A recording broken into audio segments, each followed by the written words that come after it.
The shotgun is a very satisfying weapon type. It's the best way to tell your enemies to fuck off.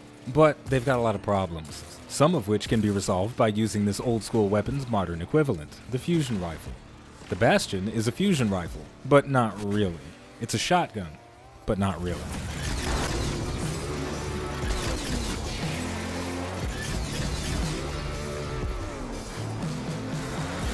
The Bastion is a hybrid of a shotgun and a fusion rifle, and its makers managed to fuse this thing with the negative attributes of both weapon types without giving it unique qualities to compensate.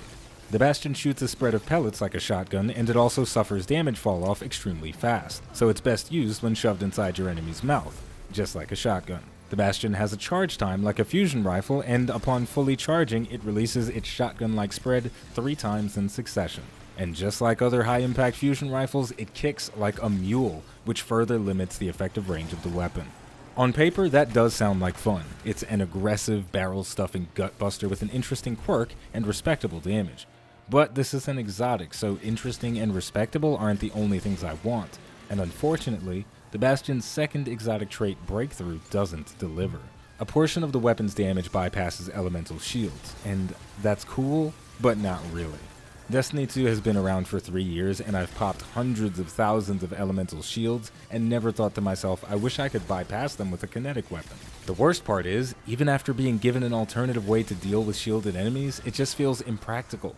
The Bastion is a Neanderthal's weapon. It's big, it's dumb, and you can hear all of its inner workings twisting and turning with every trigger pull. And that's fine, there's nothing wrong with being old, but this is an inelegant piece of ancient technology that isn't helping me in any way.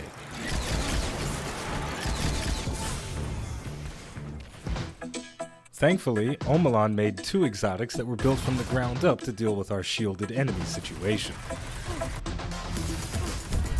And unlike the Bastion, they actually work. The Hardlight and Borealis are the perfect tools for dealing with enemy shields and make the Bastion fusion rifle shotgun hybrid thing completely pointless. Both the Hardlight and the Borealis have the exotic trait, the Fundamentals. Holding reload will load a new magazine into the gun with a different element. So with one weapon, you have access to all 3 elements at a moment's notice. What that means is, instead of trying to beat your target's shields into submission with a weapon that's only a few steps more sophisticated than a baseball bat, load up the correct elemental cartridge, fire, and enjoy the pop. Now, if the Fundamentals were the only thing that was exotic about the Hardlight and the Borealis, these weapons wouldn't be very good. They each have a second exotic trait that elevates them above their legendary counterparts. The Borealis has Ionic Return. Breaking an enemy's shields transfers 1 bullet from reserves to the magazine, and if the shield was a matching energy type, the weapon gains bonus damage for the rest of the mag. This damage buff persists after stowing the weapon, so you can use finesse and prior knowledge of encounters to get the most bang for your buck from every shot you take. The Hardlight is a bit more extravagant, and it blends together fun and practicality very well. Its second exotic trait, Volatile Light, causes shots to overpenetrate targets, ricochet, and bounced shots deal additional damage. It also has no damage fall off, so that means if you can see a target, you can hit it for maximum damage. All of that stuff is varying degrees of useful, with the bouncy bullets being the least practical part of the weapon, but I appreciate the Hardlight not taking itself too seriously. The bouncy bullets create a laser light show, and most of the time the bounces aren't going to help you kill anything, but they look really cool. And that's what separates the Hardlight and the Borealis from the Bastion.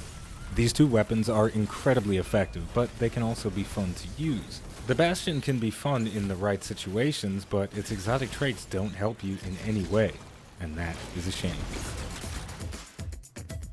And there we go, that's going to do it for the exotic review for the Bastion. Unfortunately, it is my least favorite exotic in the game. It has taken that illustrious position, and I'm probably not going to use it anymore now that I'm finished reviewing it. It looks cool and it sounds cool, but its exotic traits don't bring anything to your Guardian's loadout. It's not solving any problems for you, and that's very unfortunate.